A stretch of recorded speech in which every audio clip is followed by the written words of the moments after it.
ও যুবক বাবারা, তোমার মতো যুবক আজকে চাকরি করে রে, আর্মি পুলিশ বিডিআরের নামাজ পড়ে, অভাব নাই। মনটারে বুঝাও রে বাবা, তুমি কেন পারবা না? নবীর আদর্শওয়ালা কত যুবক রাস্তায় গাড়ি চালায়, আজান হলে নামাজে দাঁড়ায় যায়। বলো বাবা, তুমি কেন পারবা না? তোমার মতো যুবক কৃষি কাজ করে, নদীর মধ্যে মাছ ধরে, 5 ওয়াক্ত নামাজ পড়ে, তুমি কেন পারবা না রে বাবা? ও যুবক আল্লাহর গোলাম, আসলে মনে হয় তোমার কপাল খারাপ। আরে আমি হাফিজুর রহমানের বয়ান কেন, স্বয়ং নবীজি বয়ান করতেছেন, আবু জাহাল কালেমা পড়ে নাই নবীজির বয়ানে। কত বড় কপাল ভরা, কপাল বড় খারাপ। আর ওমরের মতো গোলাম নবীর কল্লা কাটতে আইসা কালেমা পড়া মুসলমান হয়ে গেল, এর নাম কপাল। এই জমিনে কিছু আল্লাহর বান্দা আছে আবু জাহালের মতো কপাল ভরা, হাজারো বয়ান করিয়াও পাও ধরিয়াও যদি বুঝাই, ময়দানের বাইরে গিয়ে আবার বিরোধিতা, মোনাজাতে কোনো কান্না নাই।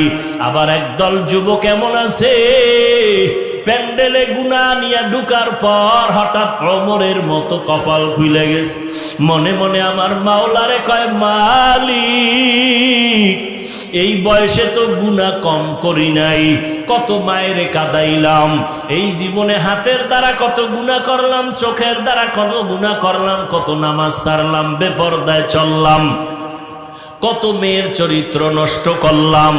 আরে আমি মরিয়া গেলে আমার উপায় কি হবে?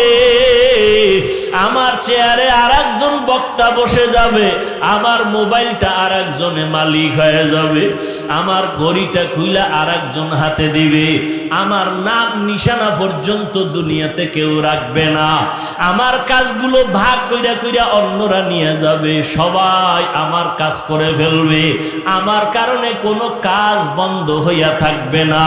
অতএব তুমি আমি শেষ বিদায় হয়ে যাব রে যুবক, সাদা কাফন হবে তোমার আমার শেষ কাফন, জামা কাপড়গুলো পর্যন্ত রেখে দিবে বেলেট দিয়া কাটিয়া। অতএব এখনো সময় আছে, তওবা করে নাও, মনে মনে আমার মালিকের ডাকো আর বলো, হে দয়ার আল্লাহ, আমার কপাল কি এত খারাপ, আমার চোখে কেন পানি নাই? কত যুবক মোনাজাতে কান্না করে, নামাজ পড়ে, আমি কেন পারি না? আমার মতো যুবক স্কুল কলেজে পড়িয়াও যদি নামাজ পড়ে, আমি কেন পারবো না? মা বাবার বুঝি কষ্ট দিয়া বরদোয়া লাগাইছি, আজকে থেকে তওবা করে নিলাম, মা বাবারে কষ্ট দিব না, আর কোনোদিন ওলামায়ে কেরামের বিরোধিতা করব না, নবীজির সুন্নাত অনুযায়ী চলবো, কোন মুরব্বির সাথে বেয়াদবি করব না, দাড়ি কাটবো না, বেপরদায় চলবো না, নামাজ আর ছাড়বো না। ওমরের মতো যদি অন্তর তৈরি হয়, তার চোখে পানি চলে আসবে। জানি না কার অন্তরের হালাত কেমন, তবে আমি আশাবাদী সবাই যেন তওবার দরজায় ফিরিয়া আসো। ও যুবক বাবারা, ও বৃদ্ধ বাবাজিরা, আপনার মতো কত বুড়া মানুষ হাতে লাঠি নিয়ে মসজিদে গিয়া নামাজ পড়ে ছাড়ে না, আপনারা কেন পারবেন না? এখন থেকে তওবা করে নেন, মরিয়া গেল যাব, হায়াতের মালিক আল্লাহ, ইজ্জতের মালিক আল্লাহ, সম্মানের মালিক আল্লাহ, রিজিকের মালিক আমার আল্লাহ। অতএব আর নামাজ ছাড়বো না, দাড়ি কাটবো না, বেপরদায় চলবো না, মা বাবারে কষ্ট দিব না, নবীজির তরিকা মানিয়া উলামায়ে কেরামের পরামর্শ নিয়ে চলবো। তওবা করার মতো যদি কারো অন্তর তৈরি হয়, মুনাফিকি যদি কারো অন্তরে না থাকে, যাদের অন্তর তৈরি আছে তাদের বলবো, দুটো হাত আমার আল্লাহকে দেখায়া দাও। আয় আল্লাহ, আমাদের হাতগুলো কবুল করে নেন, তওবা কবুল করে নেন। আমরা তওবার নিয়তে হাত তুলেছি, আর গুনাহ করব না, নামাজ ছাড়ব না, দাড়ি কাটবো না, বেপরদায় চলবো না, মা বাবাকে কষ্ট দিব না, ওলামায়ে কেরামের দোয়া পরামর্শ নিয়া নবীজির সুন্নাত অনুযায়ী চলবো। আমাদের তওবা দয়া করে কবুল করে নেন, তওবার উপরে মজবুত হইয়া চলার মতো তৌফিক দান করে না। আল্লাহ তো বিচার করে আমরা বুঝি না, পাও ভেঙে যায়, গাড়ির তলে পড়ে যায়, তো আল্লাহর বিচার, আল্লাহ বিচার করে দেয়, আমরা অনুভব করি না। অন্যায় করছো তুমি, তোমার বাচ্চা মাইয়াটা অসুস্থ কেন? ও জ্ঞানীরা সরাইলের, ভালো করে বুঝো, অন্যায় করছো তুমি। 5 বছরের শিশু বাচ্চার পাও ভাঙছে কেন? ওই বাচ্চাটার বুকে ব্যথা কেন? ওই বাচ্চাটার শরীরের মধ্যে গোটা উঠে কেন? অন্যায় তো তুমি করছো, বাচ্চা তো নিষ্পাপ। বাসায় বালিশে মাথা লাগায় চিন্তা করিও, এই সব পাপের ফল তোমার। আমার গুনার কারণে আমার সন্তান কষ্ট পায়, আমার অপরাধের কারণে আমার মা কষ্ট পায়, আমার অপরাধের কারণে আমার ফ্যামিলির সদস্যরা কষ্ট পায়। কান ধরে টান দিলে মাথা চলে আসে। এই জন্য ঘরে কোনো গুনাহ করে না কেউ, এরপরও অন্যায় বিপদ কেন? সারা রাত মোবাইলে কবিরা গুনাহ করো, এই অন্যায় কে দেখবে? এই অন্যায় তো আল্লাহ দেখতেছেন, কেউ না দেখলেও। মোবাইলটা নিয়া সারাটা রাত কবিরা গুনাহ করে কাটাইতেছো, সারা রাত আল্লাহর নেয়ামতের ঘুম বন্ধ করে। তোমার লজ্জা আছে? তোমার বয়স কত? এই যুবক, তোমার বয়স কত? 25, 27, 30। চেহারা নষ্ট কেন বল? যুবকদেরকে বলছি, চেহারা নষ্ট কেন? আমি তো আল্লাহর কোরআন হাতে নিয়ে কসম খেয়ে বলতে চাই, 40 বছরের আগে তোর চেহারা নষ্ট হবে না, 27 বছরে তোর চেহারা নষ্ট কেন? তোমার চেহারার মধ্যে উজ্জ্বলতা নাই কেন? মেডিসিন লাগাও কেন? 40 বছর পর্যন্ত কোনো মেডিসিন লাগবে না, চেহারা উজ্জ্বল থাকবে। তোমার চেহারা ফ্যাকাশে কেন? তাকাইলে মায়া লাগে না কেন? সারা রাত কবিরা গুনাহ আরো কর, আরো কর। মা বাবার সাথে বেয়াদবি আরো কর, শিক্ষকের সাথে বেয়াদবি করো মোবাইলের কারণে। কত ধানে কত চালন, অপেক্ষায় থাক, দেখতে থাকবি মরার আগে। বিছানায় পড়ে থাকবি, হাত থাকবে পাওয়ার থাকবে না, চোখ থাকবে পাওয়ার থাকবে না, কান থাকবে পাওয়ার থাকবে না। দেখো না, মোবাইল মোবাইল করে করে বহু যুবক রাস্তার ল্যাংটা পাগল হয়ে ঘুরতেছে, ফ্রি ফায়ার গেমস খেলে। তুইও ওই পথের যাত্রী, তুইও একদিন পাগল হবি। তারিখটা কবে ঠিক রাখ। দেখো না, মাথা ব্যথা বেড়ে গেছে ওই গজবের মোবাইল, হাত ব্যথা, বুকে ব্যথা মাঝে মাঝে। কেন? জীবনে কোনো রোগ ছিল না, 30 বছরের ছেলের রোগ হবে কেন? 25 বছরের যুবক সন্তান তোমার রোগ হবে কেন?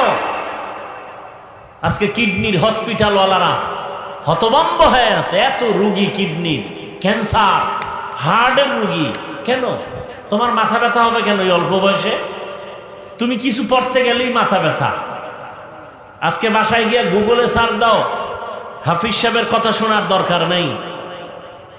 টাচ মোবাইলে শরীরের কি ক্ষতি হয় ওখানে সব তথ্য সহ দেওয়া আছে, গুগলে ঢুকে দেখো। যাও, ওখানে কোনো হুজুর নাই, তোমাদের মুরব্বী, তোমাদের বস, প্যান্ট শার্ট টাইওয়ালারা, গবেষকরা সব কিছু তথ্য দিয়ে রাখছে। টাচ মোবাইলে কি কি শরীরের ক্ষতি হয়।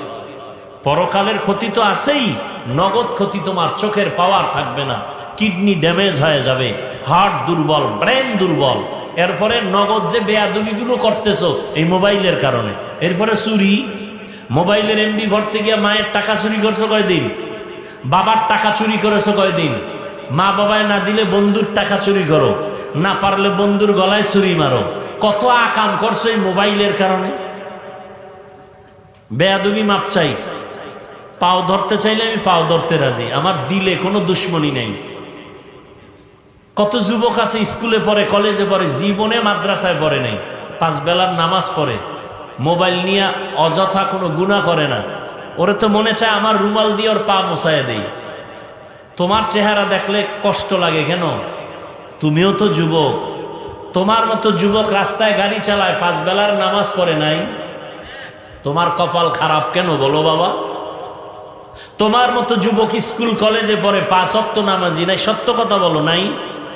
তুমি কেন পড়ো না? তোমার কপালে কার অভিশাপ লাগছে একটু চিন্তা করো। বালিশে মাথা লাগায়, ঘুমের ঘরে মানুষ মরেনি, মরে তো কানের মধ্যে যে গানের তার লাগায় ঘুমাও, লজ্জা লাগে না?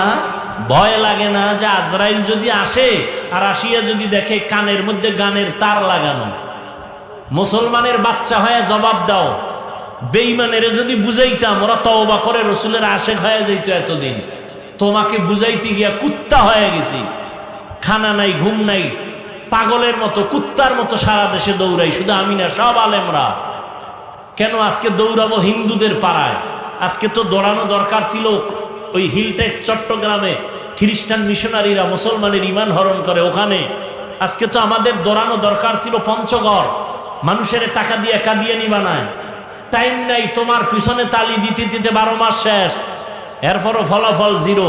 ফজর পড়ো নাই, জহুর পড়ো নাই, আসর পড়ো নাই, মাগরিব পড়ো নাই, এশা পড়ো নাই, চাপাবাজি করো আশেকে রসুল। হ্যাঁ, চাপাবাজি করো আশেকে রসুল। মদিনার রসুল কয় যে নামাজ পড়ে না সে পৃথিবীর নিকৃষ্ট বড় চোর। তুমি চোর আর তুমি দাবি করো আশেকে রসুল। রসুলের কলিজায় আঘাত দিয়ে আশেকে রসুল। তোমার দাড়ি নেই কেন? বেঈমানের যদি পাও ধরে বয়ান শুনাইতাম ডেইলি 1 ঘন্টা, 6 মাস 12 মাস লাগতো না, সব মদিনার আশেক হয়ে যেত। তোমার দাড়ি নেই কেন? সমস্যা কি? যদি দাড়ি রাখলে কোনো শরীরের ক্ষতি হয় তাহলে বলো, আমিও দাড়ি কেটে ফেলবো, তোমার সাথে আমি একমত। আসো এবার চিকিৎসা বিজ্ঞানীরা দাড়ির ব্যাপারে কি লেখছে আমাকে দেখাও। আমি তো দেখে স্টেজে বসছি, এবার তোমার মাস্তানি থাকলে দেখাও। এখন দেখো না, দাড়ি রাখবে না কেউ রসুলের সুন্নত হিসাবে, কিন্তু আল্লাহ এমন ভাবে মাথা ঘুরাই দিছে, খেলোয়াড়ের এখন স্টাইল বানাইছে, থোতায় দাড়ি স্টাইল। দেখছো কথা হয় না? ওরা দাড়ি রাখছে কেন? নবীজির মহব্বতে না স্টাইল? আমাকে রুমাল আমরা পাগড়ি বান্ধি, এখন এই রুমাল খেলোয়াড়দের মাথায় বান্ধে। এই লালটা না হলে অন্য ডিজাইনের এই রুমালই লাল নয়।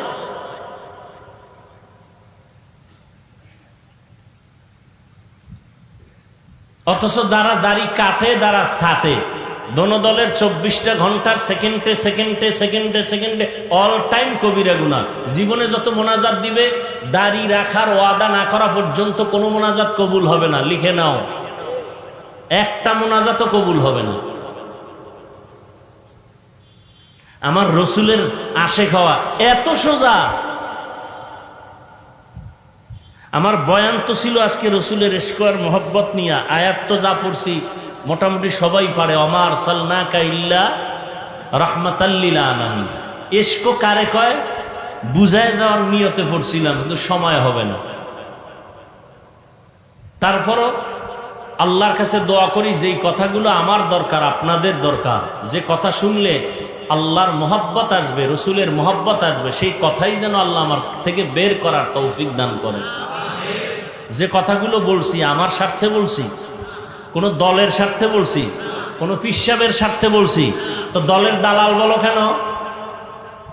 মুনাফিকদেরকে বলছি দলের দালাল বলো কেন? যতক্ষণ বয়ান করছি আওয়ামী লীগের পক্ষে, সত্য কথা বলো। বিএনপির পক্ষে বলছি, তাহলে দালাল বলো কেন? ওই মুনাফিক নিকৃষ্ট অন্তর, পচা অন্তরওয়ালাদের প্রশ্ন করি, দালাল বলো কেন? চেহারা দেখলে মনে হয় আওয়ামী লীগ করি, বলো। সিরাত সুরাত দেখলে মনে হয় বিএনপি করি, তো দালাল বলো কেন? এতক্ষণ কথা বলছি চরমনের পক্ষে বলছি, তাবলীগের পক্ষে বলছি, তো বলো কেন চরমনের দালাল? কি চাও? কি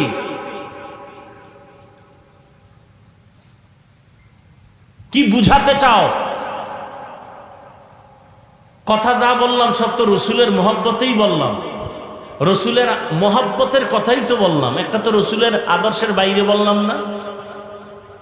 আর কত বড় বেআদব চিন্তা করো, ক্লাস 5-এ পড়ে, না হয় আমাদের মাদ্রাসা লাইনে হয়তো দাখিল পড়ে, বা কওমি মাদ্রাসায় পড়লে শরহে বেকায়া কাফিয়া পড়ে। এইরকম বাচ্চা ছেলেরা ফেসবুকে লেখে কোনো বড় আলেমের ব্যাপারে, অমুক দলের দালাল। কত বড় বেয়াদব চিন্তা করেন। এই জন্য আমি শুরুতে বলছি, যারা ফেসবুকে আলেমের বিরুদ্ধে লেখে ওরা মা বাবার অভিশপ্ত সন্তান।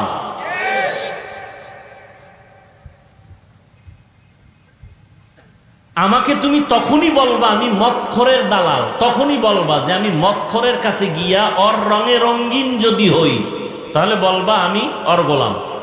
কিন্তু মদখোর যদি আমার রঙে রঙিন হয় তুমি কেন বলবা আমাকে, ওকে বলবা আমার গোলাম। হাটাজারি হুজুরে আওয়ামী লীগের সাথে গেছে, কওমি মাদ্রাসার সনদের স্বীকৃতি নিছে, হুজুরে কি আওয়ামী লীগ হয়ে গেছে? হ্যাঁ, কেন বলবা দালাল?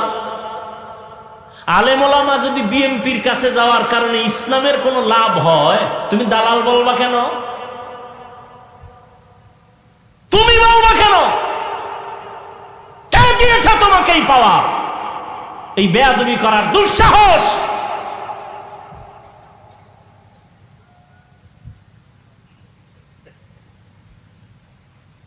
মুরব্বীরা কথা বলতে ভয় পায়, আর বাচ্চা পোলাপান ফেসবুক উল্টা পাল্টা লেগে, যে মা বাবার অভিশাপ লাগছে কপালে। আল্লাহ কুদরতের দ্বারা আমাকে আপনাদের সবাইকে হেদায়েত দান করুন। এইবার একটা প্রশ্ন করে আমি বয়ানে ঢুকব। সত্য কথার সাক্ষী চাই আমার কলিজার যুবকদের থেকে। বাংলাদেশে তাবলীগের দ্বারা ইসলাম এবং মুসলমানের কোনো ক্ষতি হয়েছে কিনা জানতে চাই। তাল মিলাইয়েন না, সত্য কথা বলেন। নাম্বার 2, যারা হক পীর, ভণ্ড না, এরকম পীর আছে, এই সমস্ত হক পীর আল্লাহওয়ালা যারা ওলিয়া উলিয়া বলি, এদের দ্বারা আমার দেশের ইসলাম আর মুসলমানের কোনো ক্ষতি হয়েছে? থাকলে বলেন, তাহলে আমি বিরুদ্ধে নামবো, কোনো টেনশন না, আমি বলবো আমি আপনার পক্ষে ওই পীরের বিরুদ্ধে আমি স্লোগান দেব সারা দেশে। কারণ কোনো পীর সাহেব আমারে বেতনও দেয় না, কোনো পীর আমার খানাও, আমার টাকায় আমার চলতে হয়, বিপদে পড়লে হাতে তালি দেয়। তা তুমি আমার কার দালাল বানাইলা? তুমি যেই পীরের দালাল কও, যেই দলের দালাল কও, আমি বিপদে পড়লে এরা হাতে তালি দেয়, তুমি কার দালাল বানাইলা? নাম্বার 3, সত্য কথা শুনতে চাই। কওমি মাদ্রাসার কারণে আমার দেশের ইসলাম প্লাস মুসলমানের কি ক্ষতি হয়েছে বলো? হয় না? সত্য যদি সত্য, এই যুবকরা বলো বাবা। আচ্ছা, এখানে তোমার একটু অন্তরে পেরেশানি আছে না? আচ্ছা, পেরেশানিটা দূর করে জবাব দেই। আমি 5 কল্লি টুপি মাথায় দিছি, কোনোদিন কোনো ভিন্ন টুপিওয়ালার বিরুদ্ধে বলি নাই। যারা টুপি পরে না তাদেরকেও হিংসা করি নাই, আমার ইমানের কথা বলছি। তুমি আমার 5 কল্লির বিরুদ্ধে মনে মনে বাঁকা নজর দাও কেন? নাম্বার 2, আমি কওমি মাদ্রাসার সন্তান, তাবলীগের লাইনের সন্তান, পীর আউলিয়ার লাইনের সন্তান। যারা তাবলীগ পছন্দ করে না, যারা তাবলীগের লাইনে নাই, পীরের লাইনে নাই, কোনোদিন গালি দেয়নি। তুমি কেন কওমি মাদ্রাসার ব্যাপারে কলম ধরো? আমি কোনোদিন আলিয়ার বিরুদ্ধে বলি নাই, কোনোদিন স্কুল কলেজের বিরুদ্ধে বলি নাই, বরং বাংলাদেশে স্কুল কলেজের পক্ষে যুবকদেরকে কলিজা দিয়ে ডাক আমি ছাড়া কেউ দেয় কিনা আমার জানা নেই। আমি চ্যালেঞ্জ দিছি কলেজ স্কুলের ছেলে মেয়েদেরকে, ওই কলেজের লেখাপড়া বন্ধ করবি না। আমি চ্যালেঞ্জ দিয়ে গেছি সারা দেশে। ডাক্তার হতে হবে, ইঞ্জিনিয়ার হতে হবে, এমপি হতে হবে, এসপি হতে হবে, ডিসি হতে হবে, কলেজে পড়তে হবে, ছাড়া যাবে না ওই লাইন। তুমি কেন কওমির বিরুদ্ধে বাঁকা নজরে তাকাও? আমি 20 রাকাত তারাবি পড়ছি রমাজানে, যারা 8 রাকাত পরে কোনোদিন বিরুদ্ধে বলি নেই। ও 8 রাকাতওয়ালা ভাইরা, 20 রাকাতওয়ালা নিয়ে আপনাদের এত কষ্ট কেন?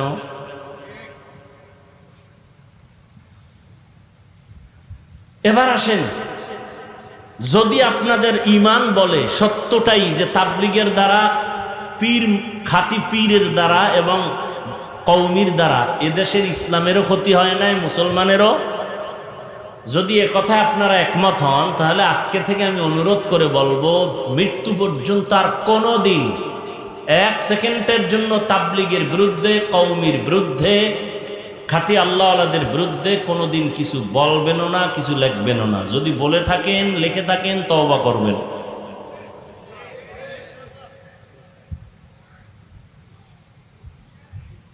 কি আমার কথার থেকে দালাল দালাল গন্ধ আসতেছে? আল্লাহ আমার ভাইদেরকে কবুল করেন।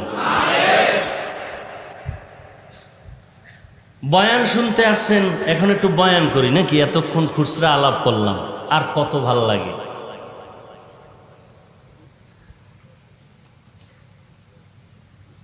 যে আয়াত পড়ছি, আয়াতের তর্জমা কইছি নি? কই নাই? আচ্ছা, তর্জমা শুনেন।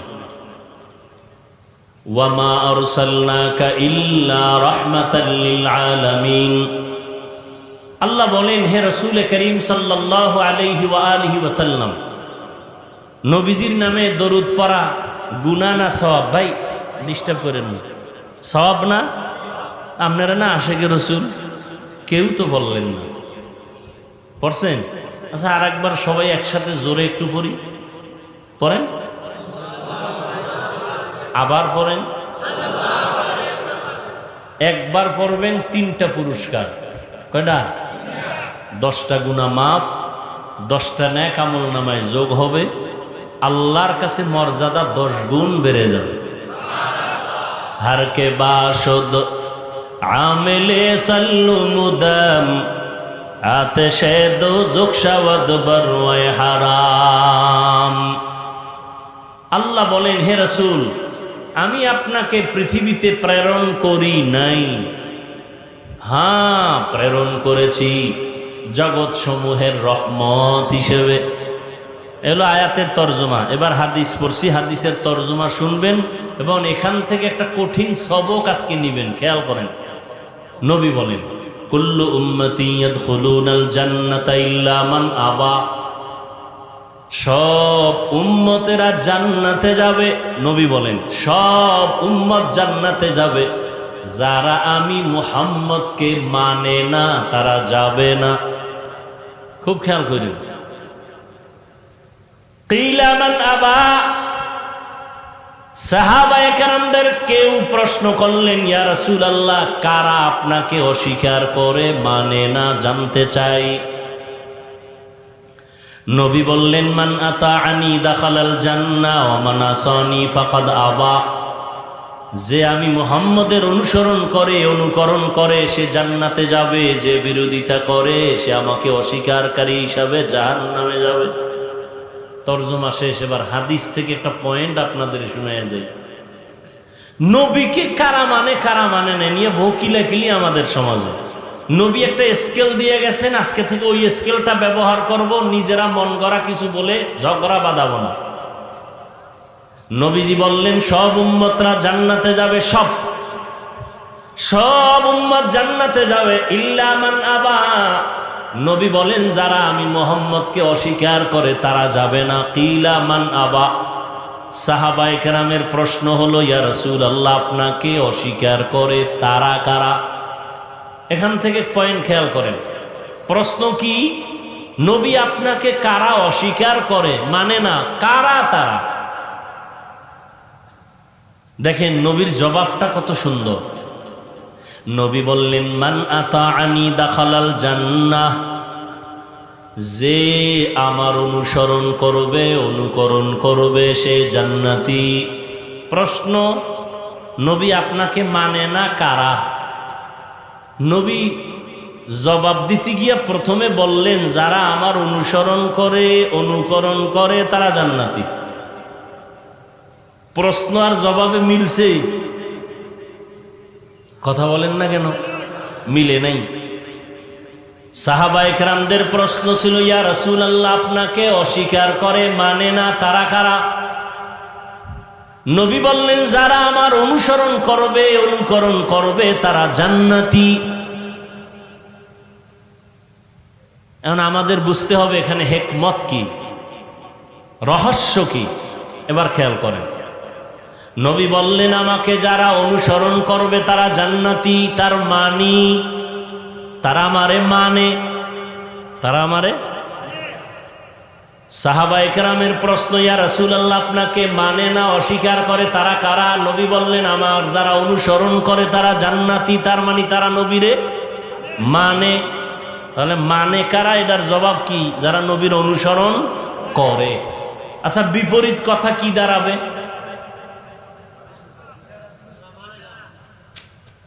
নবীজির যারা অনুসরণ করে তারা নবী মানে, তারা কই যাইব? তাহলে বিপরীত কথা দাঁড়াবে, যারা নবীর অনুসরণ করে না তারা নবীরে। কিন্তু নবী এই কথা বলেন নাই। খুব খেয়াল করেন, নবীর যারা অনুসরণ করবে, অনুকরণ করবে তারা জান্নাতি। বিপরীত শব্দ দ্বারায় যারা নবীর অনুসরণ করে না তারা নবী মানে না। কিন্তু নবী এ কথা বলেন নাই যে আমার অনুসরণ যারা করে না তারা আমারে মানে না। নবী এ কথা বলেন নাই। নবী আর একটা কথা বলছেন শেষে, কি? ওয়ামান আসানি ফাকাদ আবা, যারা আমার বিরোধিতা করবে তারা আমারে অস্বীকারী হিসাবে জাহান্নামে যাবে। এখান থেকে কি বুঝলাম? এখান থেকে বুঝলাম যারা নবীর অনুসরণ করে না এরা দুই দল। যারা নবীর অনুসরণে নাই, আদর্শ মানে না, এরা কয় দল? এ ভাই উঠবেন না, কষ্ট হইতেছে আমার, আপনি উঠেন কেন? তাহলে আমি উঠা যাই কেন? আমি আপনাদের মেহমান, আমারে ফালায় থুইয়া যাইবেন, এটা কোন সুন্নত?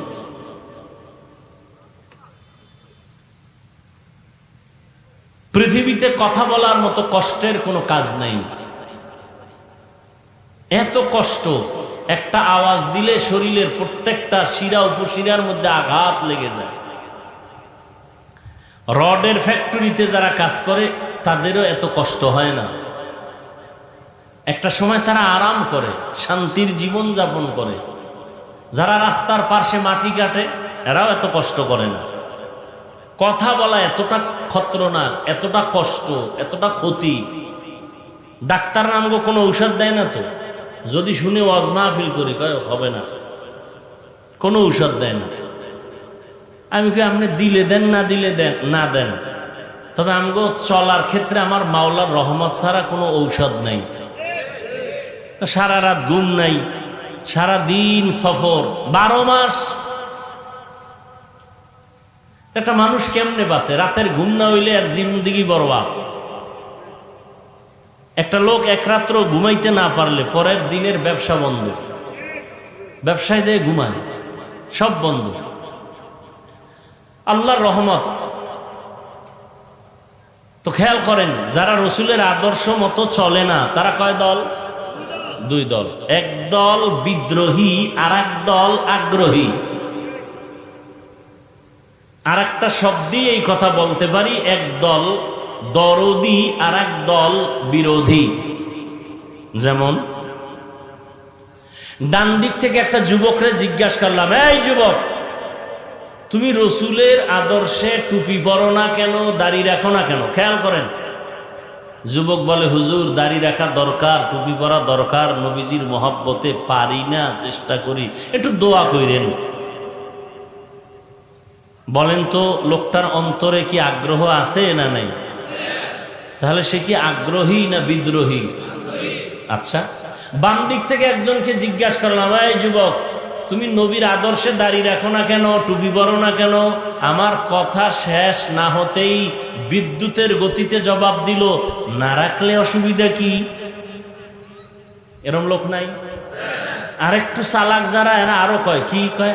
দাড়ির মধ্যেই কি ইসলাম? টুপির মধ্যেই কি ইসলাম? যুবকরা বলো বাবা, কি বুঝলাম, আগ্রহী না বিদ্রোহী? রসুলের আদর্শের ক্ষেত্রে বিদ্রোহীর আর এক নাম বেঈমান। বিদ্রোহীর আর এক নাম। তাহলে খোলাসা কি বুঝলাম? যে লোকটা টুপি পরে না, দাড়ি রাখে না, তাকে গালি দেওয়া, গালি দেওয়া যাবে না। আগে বুঝতে হবে সে কি আগ্রহী না বিদ্রোহী। কথা বুঝাইতে পারছি? যদি লোকটা আগ্রহী হয় তাকে গালি দেওয়া, এটার আরো সুন্দর আর একটা শব্দের রকম, যে নামাজ পড়ে না তাকে গালি দেওয়া যাবে না, কিন্তু যে নামাজ পছন্দ করে না তাকে ছাড় দেওয়া যাবে না। নামাজ পড়ে না আর পছন্দ করে না কি এক? যে দাড়ি রাখে না তাকে গালি দেওয়া যাবে না, যে দাড়ি পছন্দ করে না তাকে ছাড় দেওয়া। ব্যবধানটা বুঝাইতে পারছি? তাহলে রসুলের কথা কি, যে বিরোধিতা করে সে জাহান্নামী। একজনের নবীর আদর্শ মানে না এজন্য জাহান্নামী না, অন্তরে আগ্রহ আছে, টুপি পরতে চায়, দাড়ি রাখতে চায়, পারে না, চেষ্টা করতেছে, রাখবে, ইনশাল্লাহ হেদায়েতের দরজা পেয়ে যাবে। কিন্তু বিদ্রোহীর কপাল খারাপ, ওর অন্তরে আগ্রহ নাই, রসুলের আদর্শের উপরে খুব রাগ, এই জন্য পাল্টা প্রশ্ন করে, না রাখলে অসুবিধা কি, টের পাবা মরার পর। আল্লাহ, আসেন এবার আয়াত নিয়ে কিছু কথা। ওয়ামা আরসালনাকা ইল্লা রাহমাতাল লিল আলামিন। আল্লাহ বলেন, হে নবী, আমি আপনাকে দুনিয়াতে পাঠাই নাই, হ্যাঁ পাঠিয়েছি জগৎ সমূহের রহমত হিসাবে। এক নাম্বার কথা হলো পাঠাই নাই, এই কথা বইলা আবার বলেন হ্যাঁ পাঠাইছি, ঘুরাইয়া না বইলা ডাইরেক্ট বলতেন নবী আপনাকে রহমত করে পাঠাইলাম। প্রথমে নেতিবাচক শব্দ কেন বললেন, নবী আপনাকে পাঠাই নাই, হ্যাঁ পাঠিয়েছি জগৎ সমূহের জন্য রহমত করে। এর একমাত্র কারণ, দুনিয়ার সব মানুষের অন্তরকে আল্লাহ পাক খালি করে বুঝাইলেন, আমার নবীকে আমি পাঠাই নাই বলে তোমাদের জেহেনটাকে পরিষ্কার করে দিলাম। আমার নবী আসছেন, পুরাটাই হলো রহমত আর রহমত। নবীর পুরাটাই রহমত, পুরা জিন্দেগিটাই রহমতে ভরপুর, এটা বুঝাবার জন্য। এই কারণে দেখেন না, আল্লাহর কথার শুরুতে গরম, নবীর শুরু কথা নরম। আল্লাহ কি কয় জানেননি? ওয়াল আসর ইন্নাল ইনসানা লাফি। ভাই শুনবেন কিছু কথা, উঠা বসা করবেন না, অনুরোধ। তাহলে আমি হাত দুইটা উঠে আস্তে দোয়া করে দিব, কানলেও হাত নিচে নামবে না, যদি উঠাইয়েই পালাই। নিজের কপালটাও ভুইরেন না, আর একজনেরটাও পড়ার অপচেষ্টা করেন না। আমি বেশি বয়ান করব না, খুব খেয়াল করেন। আল্লাহর প্রথম কথা নরম না গরম? ইন্নাল ইনসানা লাফি খুসর, সব মানুষ জাহান্নামী, সব মানুষ জাহান্নামী, কিন্তু ইল্লাল্লাযীনা আমানু ওয়া আমিলুস সলিহাত ওয়া তাওয়াসাউ বিল হক ওয়া তাওয়াসাউ বিস সবর। আর নবীর কথা সব নরম। কুল্লু উম্মতি ইয়াদখুলুনাল জান্নাতা ইল্লা মান আবা, সব উম্মতেরা জান্নাতি, সব জান্নাতি, সব জান্নাতি। নরম না গরম? এরপরে কয় সবাই না, আমারে যারা মানবে না, বিরোধিতা করবে, তারা না। রহমতের নবীর সব কিছুই রহমতে ভরপুর। মায়ার নবীকে আল্লাহ বলেন, আমি আপনাকে পাঠাই না, হ্যাঁ পাঠিয়েছি রহমত করে। এখানে অনেকে তর্জমা করেন উভয় জগতের রহমত, আমি তর্জমা করছি জগৎ সমূহের জন্য রহমত। উভয় জগৎ কেন বলি না? কারণ উভয় জগৎ বললে প্রমাণ হয় দুনিয়ার জগৎ, পরকালের জগৎ, দুই জগৎ। আসলে তো জগৎ দুইটা না, রুহের একটা জগৎ আলাদা, মায়ের গর্ভের একটা জগৎ আলাদা, দুনিয়ার জগৎ একটা আলাদা, মরার পরে আলমে বরজখ কবর জগৎ আলাদা, হাসরের ময়দানের একটা জগৎ হবে আলাদা, জান্নাত ও জাহান্নামের একটা জগৎ হবে আলাদা। সব জগতের জন্য আমার আল্লাহ হলেন রব, আমার মায়ার নবী হলেন রহমত। এজন্য রহমাতুল্লিল আলামিন অর্থ কি? উভয় জগতের জন্য রহমত। বলেন বলেন, একটু শেয়ার করেন, সহযোগিতা করেন। উভয় জগতের জন্য না জগৎ সমূহ? জগৎ সমূহের জন্য রহমত। আমার নবী কেমনে রুহের জগতের জন্য রহমত, ওই আলোচনা আজ নয়, ভিন্ন আলোচনা। মায়ের গর্ভের জগতের জন্য মায়ার নবী কেমন রহমত, দুনিয়ার জগতের জন্য কেমন নবী রহমত, আলাদা আলোচনা। কবর জগতের জন্য আমার নবী কেমন রহমত, ভিন্ন আলোচনা। হাসরের ময়দানের জন্য আমার নবী কঠিনভাবে রহমত হবেন, ভিন্ন আলোচনা। জান্নাত ও জাহান্নামের জগতে আমার নবী রহমত হবেন, ভিন্ন আলোচনা। আমি শুধু দুনিয়ার জগৎটা নিয়ে দু চারটা কথা বলবো। নবী দুনিয়ার জগতের জন্য কেমন রহমত। এমন এক সময় আমার আল্লাহ আমার নবীকে পাঠাইলেন যেই জায়গায়, ওই জায়গাটা বড় নাপাক জায়গা, ওই মানুষগুলো সৃষ্টির নিকৃষ্ট, লম্পট, চরিত্রহীন। আয় যুবক, ও নামাজিওয়ালারা, বেনামাজির দেখলে সি সি করে তাড়ায় দাও। মানুষের লাথি মারার গুণটা অর্জন করেছো, বুকে লাগাবার গুণটা কি অর্জন করতে পারলা না? বদনাম গাওয়ার গুণটা অর্জন করেছো, প্রশংসা করার গুণটা কি অর্জন করতে পারলা না রে আশিকে রাসূল? ক্ষতি করার গুণটা অর্জন করেছো, ইমামের ক্ষতি কেমনে